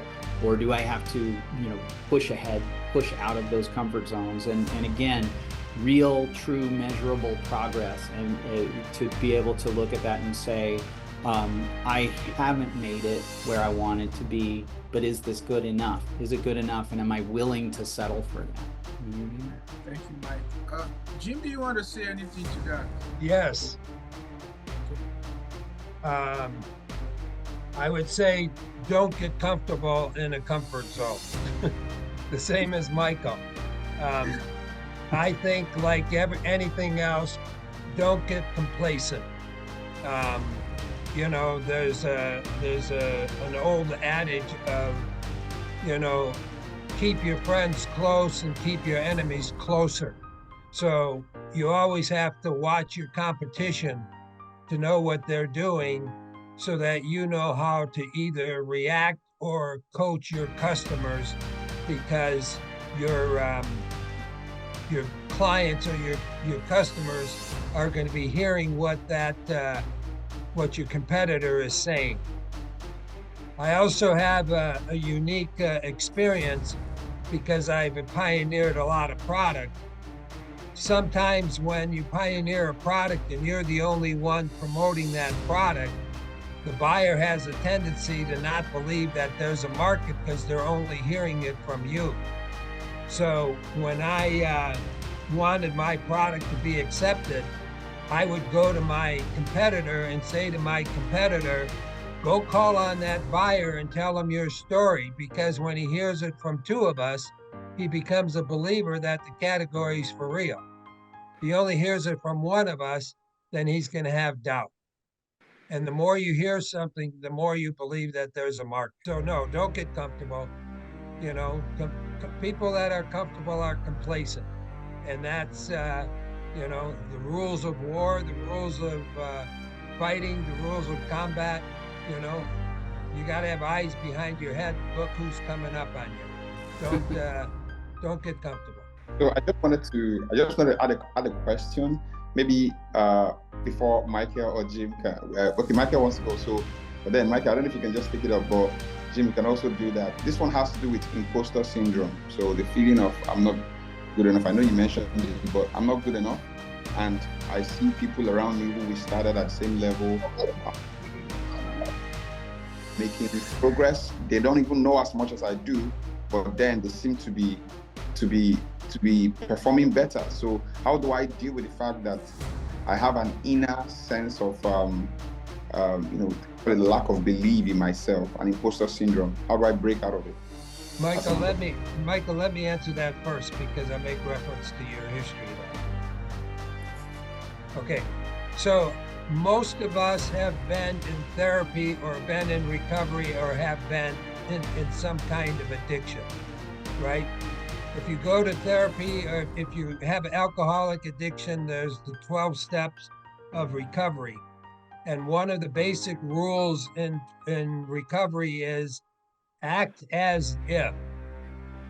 Act as if you are successful. Act as if you're happy. Act as if your family life is good. Even if it's not, act as if. And don't get down on yourself. Act as if you're the smartest guy in the room. Act as if you're the richest person in the room. And that confidence in yourself will take you a long way. And I don't know if Michael left, but I'm sure what Michael's history I heard, he would reflect on that same sentiment. Absolutely. Thank you so much, Jim. We have really had an amazing time. Jim, before we close, I don't know if you have maybe last thoughts or just some things you just want to share as a last. I have a question. Okay. Hello? Please go ahead with that. Okay, my question is basically for Mr. Jim. We talked about how he entered in different countries in Africa, like BC Congo and the various countries. I wanted to find out what exactly are your underlying factors before you consider a country viable for business. What exactly do you look at? Do you look at it holistically or individually? You look at Africa, maybe holistically, you can enter Africa, or you take individual countries like Nigeria separately, Kenya separately, BC Congo separately, and stuff like that. What exactly do you look at before you now say this place is viable for business? Thank you. Well, I don't know what part of my presentation you heard, but the basic fundamental that I'm entering Africa on is that I am bringing distance learning to Africa. And what I'm doing to be successful in Africa with distance learning is I'm not bringing old white people from America to teach young Black Africans. I'm sourcing African people with talent that will be good role models for other Africans. So In the case of my relationship with Femi, I'm asking Femi to escort me into Nigeria, to escort me into all of the people that he knows in Nigeria. Or if I know somebody in Nigeria that he doesn't, I'm asking him to join me and advocating for me. Because what I'm trying to do is to help all of the people in Africa increase their income. And the way I can increase their income is to help them get distribution with whatever it is that they're selling or offering. So if Femi is doing AI training, which I don't do, but I could sell Femi's AI training to, let's say, some of those 19 million SMEs. Femi may not know how to connect with those 19 million SMEs, but I do. So I'm team building with Femi. And so all of my outreach into Africa is I'm looking for somebody who's enthusiastic about creating some kind of partnership. Most everybody thinks that you're hitting on them to sell them something. And I'm not hitting on them to sell them something. I'm hitting on them to help bring tools to help them become more successful. Because once Femi's successful, then he's going to tell 10 other people about his success. And then my marketplace is going to grow because Femi believed in me enough to bring me his network. And I seek the networks. I don't seek individuals. And again, another, in the DRC, I met somebody at a webinar through third person, and that person runs a directory of 200,000 farmers in the Congo, in the DRC.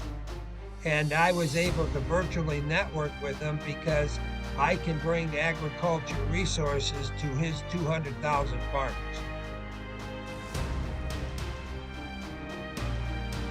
Thank you so much. I don't know if Victor wants to say anything, but just on a very short, I think there is one question that I also just wanted to attend to.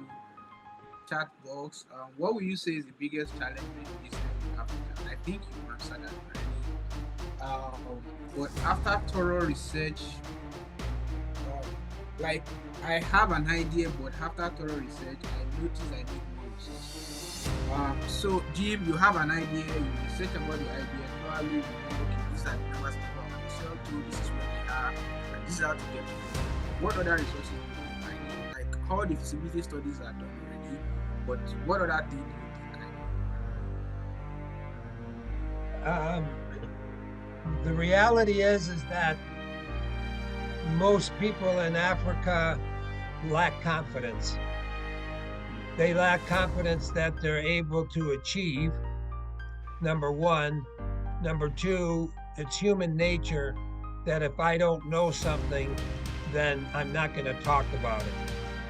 And my nature is, if I want to learn something, I'm going to start talking about it and asking questions that, because I want to know the answers. And so again, it goes back to that adage of be the first one to talk. When I talk about artificial intelligence or blockchain, I'm not afraid to admit I don't know anything about it.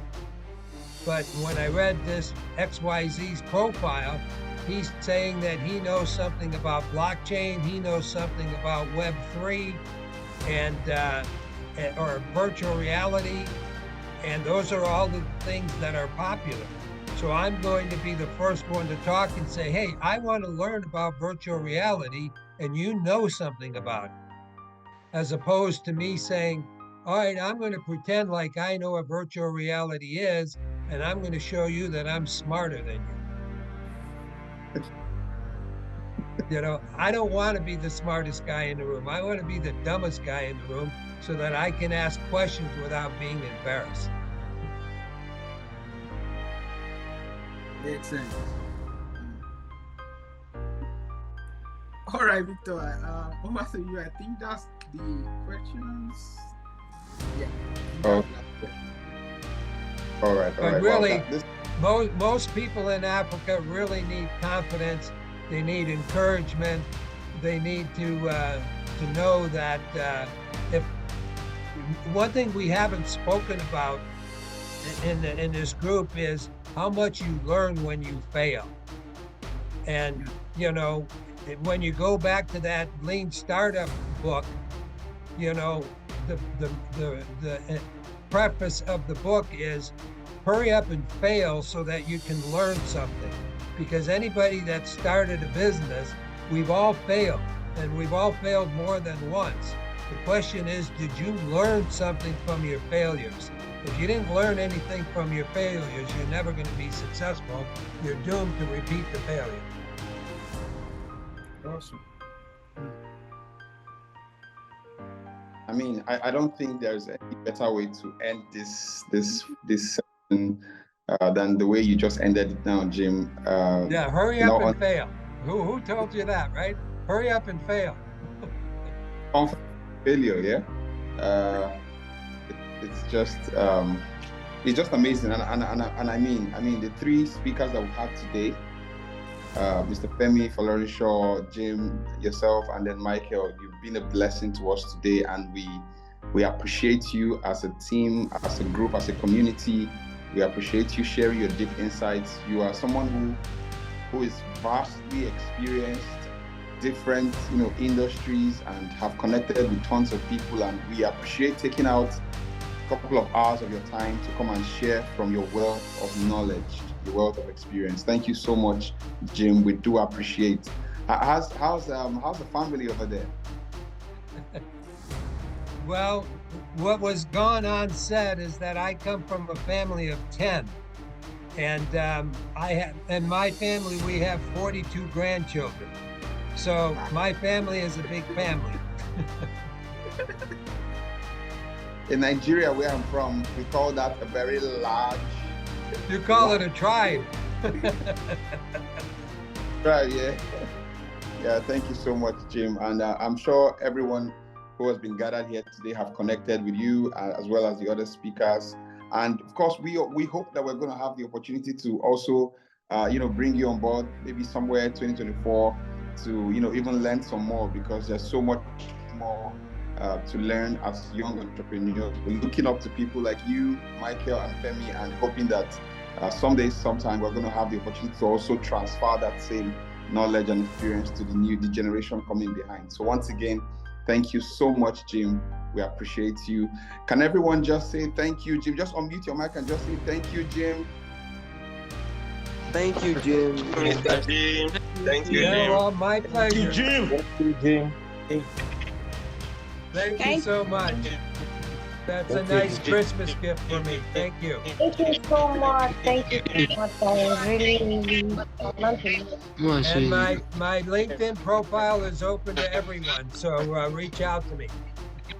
Yeah, absolutely.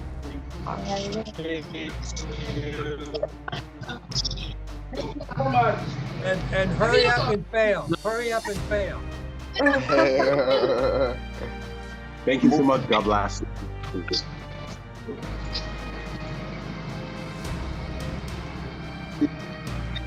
Have a WhatsApp community where we connect and network together as a family. Please, we're going to be posting. Femi, if you can, please post the link in the chat so that everyone can join. Those who are not part of the community yet, we host sessions like this every month, and going into 2024 is going to be amazing. It's going to be better. It's going to be bigger. And of course, big ups to Femi, one of the leaders in our community, for putting together this session, connecting and requesting the privilege to have these amazing speakers on board today. Thank you so much, Femi. And of course, also a big thanks to our pastor, our leader in charge of the community,